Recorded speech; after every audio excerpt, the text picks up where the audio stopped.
Bulchiinsi magaalaa Finfinnee qaala'insa jireenyaa yeroodhaa gara yerootti uumamu salphisuuf tarkaanfii fudhachaa jiru keessaa tokko gabaa sanbataa fi dilbataa babal'isuun lammiileen dhiheenyatti gatii madaalawaan oomisha qulqulluu akka argatan taasisuudha. AMN Plus dhiyeessiin gabaa sanbataa fi dilbataa kutaa magaalaa Araadaatti maal fakkaata jedhee daawwannaa taasiseen lammiileen dhiheenyatti oomisha qulqulluu gatii madaalawaan argachaa jiraachuu dubbatu. Gabaa dilbataa hodhumne waan gaarii argannaa shunkurtii Furuutii wanta arganna galatoomaa jiraadha ulfaadha an arganne shamatanne amma qibii keenyatti mana keenyatti gallaa inda bala suuq irratti asii odoo deemnee gara biraadha gaafanne an kara caalu nu gaafatu. ቅዳሜና እሑድ የምጠቀመው እዚህ የምንመጣበት ሰንበታ ፊ ድልበታ አስከን ዱፍኑፍ ራፉ ሞሴ ቁልቢ ቲማቲመ ደበለቴ ዋን ዱበርቲ ተካፍ መነ ኬሰ ኢሼ በርባችሱ ቢተቹፍ ገቲን ኢቲ ጉርጉረሙ መዳላዋዳ ሱቂቲ ኒ ደበላ አሲገሩ ገዲዋዳ ቁልቁልኒሳስ ጋሪዳ ዋን ሂን ቡቡሌቱ አሲተርገማ ሆቴልን ቀባ ሆቴል ለሰናፊሞ አኒ ሽንኩርቲ ደንበኛ ኮ ወጋ ዴራቲ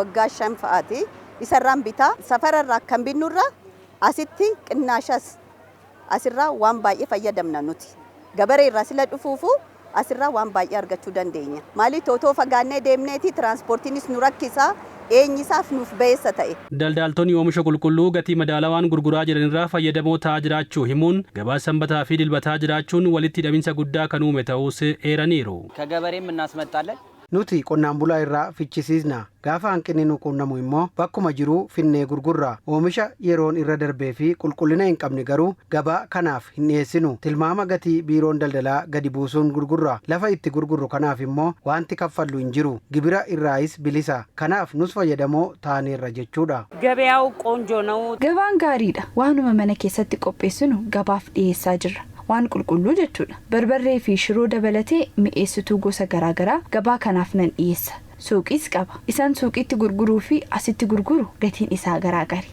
kan asii gadi bu'aadha baay'inaan waan gurgurruuf garuu fayyadamoo ta'an jira. Kutaa magaalaa Araadaatti gabaa sanbataa fi dilbataa 18 jiru keessatti dhiyeessiin gahaan jiraachuu kan himan itti gaafatamaan waajjira daldalaa kutaa magaalichaa obbo Daraaraa Olaanii daballiin gatii fi burjaajiin biroo akka hin uumamneef sirna deeggarsaa fi hordoffii itti fufaa taasisaa jiraachuus dubbataniiru. Gabaan sanbataa fi dilbataa waliigala akka kutaa magaalaa Araadaatti 18 qabna. Shunkurtii diimaa, shunkurtiin adii, abukaadoo, paappaayaan wanneen mana keessaaf akka aspeezaatti fayyadamnu hundisaa ummanni keenya jiraatan kutaa magaalaa kanaas iddoo biraarraas dhufanii gabaa sanbataa 18 qabnu kanarraadha kan isaan bitatanii galanii hojjetaan aanaarraa kutaa magaalaarraa ramadamee gabaa 18 sarratti hordoffii to'annoon hin ta'a jechuudha. Sirna deeggarsaa fi hordoffii taasisan keessatti daldaltoonni gatii dabalanii fi oomisha qulqullina hin qabne dhiyeessan adda baasuun tarkaanfii fudhachaa jiraachuus obbo Daraaraan himaniiru. Hawaasni keenya ammas bartee kana godhatee aanolee qabnu 8 irratti